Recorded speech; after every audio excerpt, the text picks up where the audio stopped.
എന്ന് പറയുമ്പോൾ ഈ ലോകത്തെ ജീവിതത്തിലെ ഫ്ലെക്സിബിൾ ആവാം, ഏതൊരവസ്ഥയെക്കൂടെയും സന്തോഷത്തോടു കൂടി കയറി പോകാനുള്ള ഒരു കഴിവ് ഉണ്ടെങ്കിൽ അയാൾ ആത്മീയമായി എന്ന് പറയാം.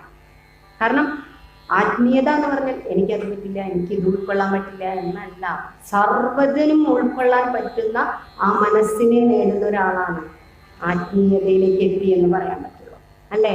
അപ്പോൾ ജീവിതം എനിക്ക് വെച്ച് നേടിയിട്ടുള്ളത് ഈ ലോകത്തെ എനിക്കൊരു ജീവിതമാണെങ്കിൽ എനിക്ക് ഏത് വഴിയാണോ ആ വഴിയെ ഉപയോഗിച്ചുകൊണ്ട് ഞാൻ ആ ആനന്ദത്തെ അറിഞ്ഞാൽ ആ വഴി ഉപയോഗിച്ചുകൊണ്ട് എനിക്ക് സമചിത്തതയോടുകൂടി എൻ്റെ ജീവിതത്തിലെ ഓരോ പ്രതിസന്ധികളെയും വളരെ നല്ലതാക്കി കണ്ടുകൊണ്ട് സമചിത്തതയോടുകൂടി മുന്നോട്ട് പോയി ആ ആനന്ദത്തെ അറിയാൻ പറ്റിയാൽ അതാണ് ആത്മീയത. അപ്പൊ ഇത് രണ്ടും രണ്ടല്ല, ഒന്ന് തന്നെയാണ്.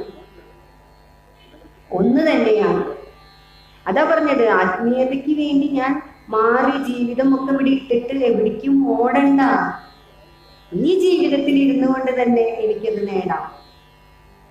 ഈ ജീവിതത്തിലെ പ്രതിസന്ധികളിലൂടെ തന്നെ എനിക്കത് നേടാം. ഓരോ പ്രതിസന്ധികളും വിഷമങ്ങളും വരുമ്പോൾ ഈ വിഷമങ്ങളും പ്രതിസന്ധികളിലും ഇരുന്ന് കഴിഞ്ഞാൽ എങ്ങനെ ദൈവത്തെ നേടാൻ പറ്റുമെന്ന് ചിന്തിക്കും.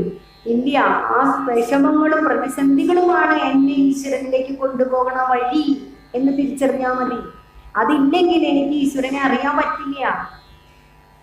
ആ വേദനയിലും ആ സന്തോഷത്തിലും ഉണ്ട് ഈശ്വരൻ എന്നറിയും.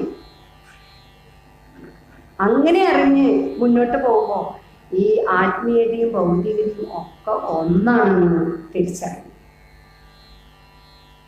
ഒന്നിനും വ്യത്യസ്തമായി കാണേണ്ടതില്ല എന്ന് തിരിച്ചറിയും. അത്രയും ഫ്ലെക്സിബിൾ ആവും നമ്മളെ.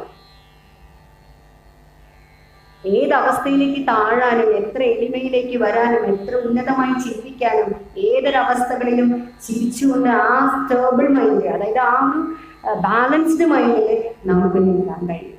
സുഖത്തെയും ദുഃഖത്തെയും ഒക്കെ ഒരേ കാഴ്ചപ്പാടോടുകൂടി നമുക്ക് എടുക്കാൻ കഴിയും. ഇതൊക്കെ നമുക്ക് പഠിക്കാൻ, ആ ആത്മീയമായ ആനന്ദം എന്തെന്ന് അറിയാൻ വേണ്ടിയിട്ടാണ് ഭഗവാൻ ഈ ഭൂമിയിലേക്ക് നമ്മളെ ഒരു ശരീരം എടുത്ത് വിട്ടു തന്നിരിക്കുന്നത്. ഈ ഭൂമിയിലെ ജീവിതത്തെ എന്താണോ നിനക്ക് വെച്ചിട്ടുള്ള ആ ജീവിതത്തെ നിങ്ങൾ അനുഭവിക്കൂ, എക്സ്പീരിയൻസ് ചെയ്യൂ. അതിലൂടെ നിങ്ങൾ ആ ആനന്ദത്തെ നേടൂ.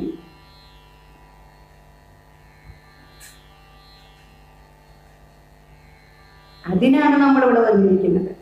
മനസ്സിലായോ?